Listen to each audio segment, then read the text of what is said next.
প্রিয় চাকরি প্রত্যাশীগণ, আসসালামু আলাইকুম।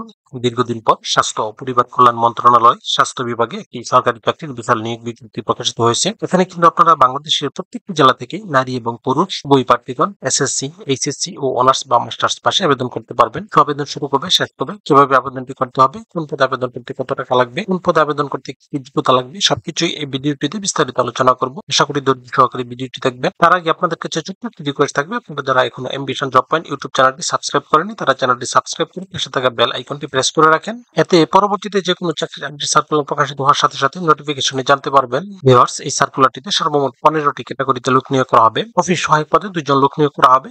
এসএসসি পাস হলে এই পদে আবেদন করতে পারবেন। ডাটা এন্ট্রি অপারেটর পদে 3 জন লোক নিয়োগ করা হবে। কোন স্বীকৃত বোর্ড হতে উচ্চ মাধ্যমিক সার্টিফিকেট পরীক্ষা উত্তীর্ণ হতে হবে এবং সেই সাথে কম্পিউটার টাইপিং টেস্টে অবশ্যই উত্তীর্ণ হতে হবে এবং কম্পিউটার টাইপিং এ প্রতি মিনিটে বাংলায় গতি 20 এবং ইংরেজিতে গতি 20 থাকতে হবে। এরপরে হবে অফিস সহকারী কাম কম্পিউটার মুদ্রাক্ষরিক। এই পদে সম্পূর্ণ 6 জন লোক নিয়োগ করা হবে। এটিও এইচএসসি পাস হতে হবে এবং কম্পিউটার ব্যবহারে দক্ষতা এবং অভিজ্ঞতা থাকতে হবে এবং সেই সাথে কম্পিউটার মুদ্রাক্ষরিকে প্রতি মিনিটে সর্বনিম্ন গতি বাংলায় 20 এবং ইংরেজিতে 20 থাকতে হবে। টেকনিশিয়ান পদে একজন লোক নিয়োগ করা হবে। এটিও এইচএসসি পাস হতে হবে এবং সংশ্লিষ্ট কাজে অবশ্যই বাস্তব অভিজ্ঞতা থাকতে হবে। টেকনিশিয়ান ইলেকট্রিক্যাল পদে সর্বমোট একজন লোক নিয়োগ করা হবে। কোন স্বীকৃত বোর্ড হতে বিজ্ঞান বিভাগে মাধ্যমিক স্কুল সার্টিফিকেট বা সমমানের পরীক্ষা উত্তীর্ণ হতে হবে এবং সেই সাথে 5 বছরের বাস্তব অভিজ্ঞতা লাগবে। স্টোর কিপার পদে সর্বমোট 4 জন লোক নিয়োগ করা হবে। কোন স্বীকৃত বোর্ড হতে উচ্চ মাধ্যমিক সার্টিফিকেট বা সমমানের পরীক্ষা উত্তীর্ণ হতে হবে। এরপরে হবে হিসাব রক্ষক কাম কোষাধ্যক্ষ। এই পদে সর্বমোট 4 জন লোক নিয়োগ করা হবে। কোন স্বীকৃত বিশ্ববিদ্যালয় হতে বাণিজ্য বিভাগে স্নাতক ডিগ্রি থাকতে হবে এবং হিসাব রক্ষক কাজে বাস্তব অভিজ্ঞতা থাকতে হবে। উচ্চমান সহকারী পদে সর্বমোট 5 জন লোক নিয়োগ করা হবে। কোন স্বীকৃত বিশ্ববিদ্যালয় হতে ন্যূনতম দ্বিতীয় শ্রেণী বা সমমানের সিজিপিএতে স্নাতক বা সমমানের ডিগ্রি থাকতে হবে এবং সেই সাথে কম্পিউটার ব্যবহারের দক্ষতা থাকতে হবে। কম্পিউটার ওয়ার্ড প্রসেসিং সহ ইমেল এবং ফ্যাক্স পরিচালনার দক্ষতা এবং অভিজ্ঞতা থাকতে হবে। সেই সাথে কম্পিউটার টাইপিং এ বাংলায় 25 এবং ইংরেজিতে 30 শব্দের গতি থাকতে হবে। টিএ টু টেকনিক্যাল ম্যানেজার পদে সর্বমোট 4 জন লোক নিয়োগ করা হবে। কোন স্বীকৃত বিশ্ববিদ্যালয় হতে ন্যূনতম দ্বিতীয় শ্রেণী বা সমমানের সিজিপিএতে স্নাতক বা সমমানের ডিগ্রি থাকতে হবে।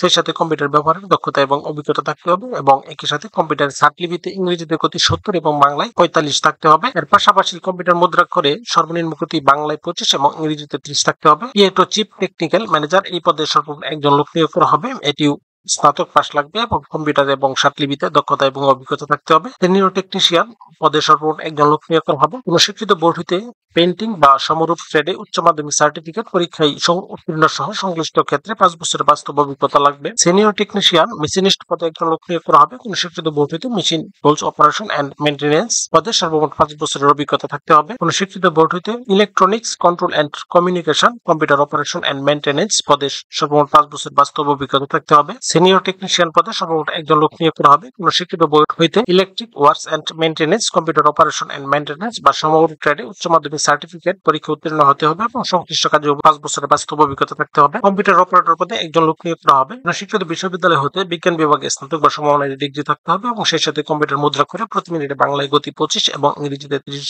গতি থাকতে হবে এবং সেই সাথে কম্পিউটার টাইপিং টেস্টে অবশ্যই উত্তীর্ণ হতে হবে। এখানে আরেকটি বিষয় অত্যন্ত গুরুত্বপূর্ণ, এই পদগুলিতে আবেদন করার জন্য প্রার্থীর বয়স 1 মে 2025 ইং তারিখে সর্বনিম্ন 18 বছর এবং সর্বোচ্চ 32 বছর হতে হবে। আবেদনপত্র পূরণ সংক্রান্ত শর্তাবলী এখানে একটি লিঙ্ক দেওয়া আছে। এই লিঙ্কে প্রবেশ করে শুধুমাত্র অনলাইন আবেদন পূরণ করে সাবমিট করতে হবে। আবেদন শুরু হবে 13 মে 2025 ইং তারিখ এবং আবেদনের শেষ সময় 12 জুন 2025 ইং তারিখ। এই প্রত্যেকটি পদে আবেদনের ক্ষেত্রে প্রার্থীর ছবির সাইজ 300 বাই 300 পিক্সেল এবং স্বাক্ষরের সাইজ 300 বাই 80 পিক্সেল হতে হবে। এখানে 1 হতে 5 নং পদের জন্য আবেদন ফি নির্ধারণ করা হয়েছে 168 টাকা। 6 থেকে 14 নং পদের জন্য আবেদন ফি নির্ধারণ করা হয়েছে 112 টাকা এবং 15 নং পদের জন্য আবেদন ফি নির্ধারণ করা হয়েছে 56 টাকা। যা এখানে একটি নিয়ম দেওয়া আছে। এই নিয়ম অনুসরণ করে শুধুমাত্র টেলিফোন মাধ্যমে আবেদন ফি পরিশোধ করতে হবে। ভিউয়ার্স, এই ছিল আজকের বিস্তারিত আলোচনা। তারপর আপনাদের যদি কারো কোনো প্রশ্ন থাকে তাহলে অবশ্যই কমেন্টে জানাবেন। এরকম আরো নতুন নতুন চাকরির আপডেট সার্কুলার পেতে চ্যানেলটি সাবস্ক্রাইব করে সাথেই থাকুন।